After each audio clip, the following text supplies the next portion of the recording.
To all the moms and soon-to-be moms, the grandmas, the aunts, the aunties, and all those special women out there who have loved and sacrificed in a motherly way, happy Mother's Day. It is a picturesque Sunday here at Wright Field. Sean Burke's mom is also in the house. We hope he puts on a special performance because, Steve, he has been dealing it, especially in his last 4 starts. Back-to-back quality starts in which Burke has only allowed 1 earned run over his last 12 and a third innings pitched. X 2 for 7 in the series. Couple of walks and a stolen base. That one misses outside. Leadoff walk drawn by Xavier Edwards. You put him on, and he will be running like a few of these Marlins. He goes, and here's the pitch. Outside corner missed. Throw down in time by Theis. Right on the money. Caught by Mydroth and applying the tag quickly on the foot of Edwards. 3-2 pitch. Swing and a miss on a 3-2 breaking ball at the knees for out number 2 here in the first. Here's the rookie Augustine Ramirez. Caught the first 2 games of the series, but he will be the DH here in the finale. The 0-1 chop toward third base. Rojas will handle that. Fire across in time to get Ramirez 3 up and finally 3 down. While Alcantra's velocity has returned to his pre-surgery days, the results have not been nearly as impressive for the former Cy Young Award winner. Alcantara has been roughed up in 5 of his last 6 starts, including giving up 5 earned runs in 5 innings during his previous 2. Sandy will look to avoid losing 5 straight for the first time in his career. Chase Mydroth leading off. Chase Mydroth hits it hard and past the diving Norby at third. Good start for the Sox here. A single for Chase Mydroth. Rojas stands in at 235. Just rejoined the team in Kansas City. 3-2 pitch. That one a called third strike. A good curveball at 86. Dropped onto the lower inside corner. And Josh Rojas is rung up. Runner will take off from first. And the 3-2 pitch is a good slider at the knees. Called strike 3. And a pair of strikeouts for Sandy in a scoreless first. Eric Wagaman, one of the heroes for the Marlins last night. His 2-run 8th inning triple, the first of his career, proved to be the difference maker. And he swings and he lifts that in the air down the left field line. That's a fair ball. Wagaman is on his way to second, so he's tripled and doubled in his last 2 trips to the plate. And a leadoff base runner once again for the Marlins. So 2 on here for the Marlins to start off the top of the second inning. Leadoff double followed by a walk. It is Connor Norby standing in. Swing and a miss on a good fastball blown right by him. Sean Burke with his second punch out. Big first out. Now a ground ball gets you a double play and out of the inning. High pop up straightaway center field. Taylor comes in about 10 strides, waits underneath it, reaches up with one hand and puts that one away for out number 2. Well, here's where the Marlins do their best work with 2 outs. They're one of the better teams in the sport. High pop up left side of the infield, playable for Rojas in fair territory, drifts toward the infield grass, reaches up and puts it away. Leadoff double followed by a walk, stranded by Sean Burke here in the second inning. And Sean Burke has walked the bases loaded. 5 walks today for Burke. And he's got 2 men out in the top of the 3rd. And when you've walked 5 through 3, you've got to capitalize. Marlins, in my opinion, have the right guy coming up, and Kyle Stowers walked his last AB. You saw the big swing that he had in yesterday's ball game. Got a changeup that he was able to hit out to right center field to tie up the ball game. High pop up down the left field line, giving chase. Rojas, foul territory, stops, backpedals, grabs it for out number 3.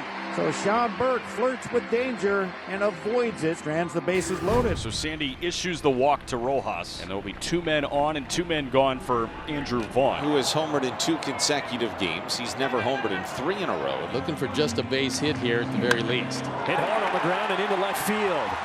Taylor, he'll be waved in. Wagaman, his throw to the plate is late. And the Sox strike first. Andrew Vaughn comes through. An RBI single here in the 3rd. RBI 17 as Alcantra tries to throw a 4-seamer by Andrew. You can't do that all that often because velocity is his friend. They're going to run on Wagaman every chance they get because he's very shallow here and not much on that throw. 4 innings, 4 leadoff base runners for the Marlins. Unfortunately, nothing yet to show for it, but Connor Norby puts him in a good position here to open up the 4th inning, trailing 1-0. Here's Matt Mervis. Got all kinds of power. Has 7 home runs this year. 1-2 is lined into right field for a base hit. Norby will stop at second, and once again the Marlins have a little action here in the fourth. Well, Burke is walking a tightrope, but so far so good with 2 away in this fourth inning. Mr. Burke is about ready to work his way out of a jam if we can get this last hitter, which he has been able to kind of bear down and get that third out. 162 runs the Marlins have scored this year. Over half of them have come in situations just like this. 2-out situations. Xavier Edwards with a bouncing ball up the middle. That's past the dive of the second baseman Sosa into center field. MVvis will score from second. Fortes goes first to third. And yet another 2-out RBI. X, the leadoff man, ties it at 1 in the fourth. Make that 83 of the Marlins' 163 runs total scored with 2 outs. Lenine Sosa leading things off for the White Sox in this 1-1 tie. That one cut on and missed. That tied up Sosa, and that's another punch out for Alcantra. There's one man gone. As Elco swings and misses at a sinker. It's the 5th strikeout for Alcantra as he looks to wiggle his way out of a runner on base here in the fourth. There's a swing and a miss. Making a high heater. Gets Baldwin. Inning over. Alcantra punches out 3 in a scoreless fourth. Alcantara is quickly back to work against Michael A. Taylor. That one on the outside corner, a called third strike. Taylor does not love it. Michael A. Taylor is pointing to the plate with the knob of the bat, telling Bill Miller where the correct strike zone is. That one a little lower.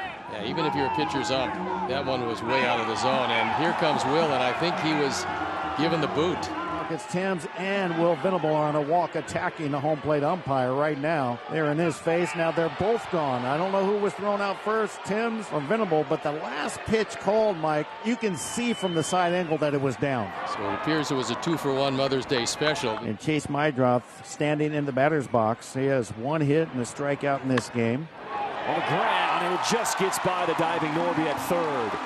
Mydroth with wheels will dig into second base. A 1-out double here in the 5th. The White Sox threaten. See if they can get a clutch hit with somebody in scoring position. On a line shot, and that's snared by Sanoja. Little bunny hop over at second base. That one hit hard, 99 off the bat. Sanoja saw it well. He took a step or 2 to his right and took that little bunny hop into grabbing that about eye high. 2 men gone. 2-0 is lifted in the air to right and playable for Sanchez backing up. And the inning is over. 5 innings of 1-run ball for Sandy Alcantara. We remain tied at 1. There's a pitch to hit for Palacios. Puts runners on the corners with 1 out, and the White Sox threatening to take the lead here in the 6th. Tim Elco 0 for 2 today after an 0 for 3 performance yesterday in his first big league game. An inexperienced bat, but an uber powerful bat. Elco hits this one hard. Left field going back. It is gone. Welcome to Chicago, Tim Elco. It's a 3-run home run off of the bat of Tim Elco. His first big league hit is a 3-run jam shot to left. His family and friends are in the stands. And what a way to introduce yourself to your new teammates. There's his dad. Think the folks are happy? Going to take 3 days to wipe that smile off his father's face. Mike Vasil is now in line for a victory after Sean Burke, the opening day starter for the White Sox, went 4 innings. Vasil has worked 2 scoreless as Edwards bounces one through the right side for a base hit. Nice start for the Marlins to the 7th. There goes Edwards, down 3, and a throw down to second base is not in time. Very aggressive is Edwards here. The Marlins have a man in scoring position with nobody out. That's his team leading 11th stolen base of the season. Ground ball out to second. Edwards will go to third, and there's 1 away. Little team baseball there, though. We'll bring up Augustine Ramirez, who can make it a 1-run game with 1 swing. Just trying to put the ball in play. Any ground ball anywhere is going to score a run. There's a slow roller. That's going to do the trick. Rojas can't field it cleanly. That's going to be an RBI infield single for Augustine Ramirez. And now it's a 4-2 game, and the tying run has come to the plate. Eric Wagaman had a big hit in yesterday's ball game. Had the big triple. Chopper right back to the mound. Vasil fields, fires on to second, on to first. The 1-4-3 inning ending double play for the White Sox. Cam Boozer comes on for the 17th time, trying to nail it down. Cam Boozer has 1 career save.